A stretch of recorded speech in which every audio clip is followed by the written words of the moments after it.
This is one of my favorite topics.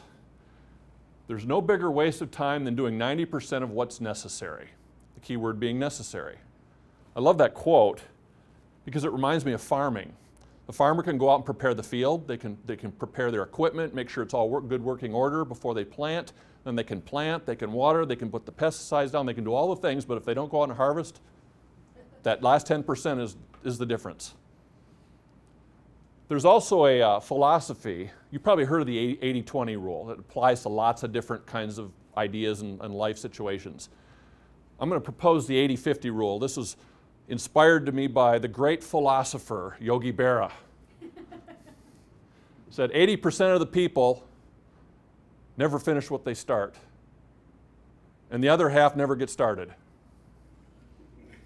So anyway, if you're a Yogi Berra fan, he says lots of crazy things like that.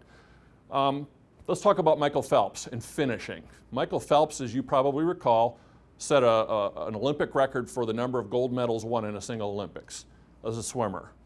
I watched that because I used to be a swimmer and I liked the competition. And what was really fascinating about this was there were some races where he was not the favorite to win, but he found a way to win. Michael Phelps is the epitome of a finisher. Let's talk about the last, I think it was the next to last gold medal he won, which was probably the one that was most in question, that he was likely to get beat in if any of them he was going to lose any of them.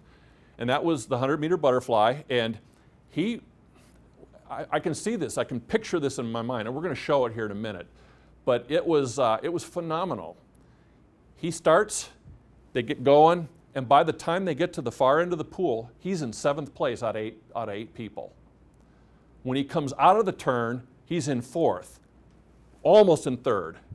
He closes that gap in the last about 15 meters and just barely out-touches the Serbian swimmer. I think his name is Kavic. Most people will never remember Kavic, but they'll remember Michael Phelps forever. This is an event that was probably almost as stunning and as exciting to watch over and over and over as that putt that Tiger made in the Masters when the ball just rolled and just sat on the lip and finally dropped, showing the Nike logo the whole way. Nike's got to love that. Free advertising. But Michael Phelps out-touched that person, and here's how it happened. They both came into the wall needing about a half a stroke, and that's always a quandary for a swimmer. Do I take that extra half a stroke, or do I coast? Because you can do it either way, and it just kind of depends on the situation, which is the best. Kavic elected to, and I'm sure he didn't sit and figure this out, mathematically while he's swimming. It was an instinct. And he decided he was going to just glide that last couple feet. For whatever reason, Phelps took the other approach. He took the extra half a stroke. And it's really hard to tell. You can't tell from the surface that he won. It was only when they showed the underwater in slow motion with stop action drawing on the screen that you could see that Michael Phelps actually, in real time, it looked like a tie, but electronics are accurate in those situations. He wins that. Now, how did he win? He had the instincts of a finisher. He was going to drive home until he got there. Now, what's interesting about the Michael Phelps story in that race is that's not the only finishing that occurred. You think of the end of the race as being the finish. Michael Phelps was always a master finisher in a second sense.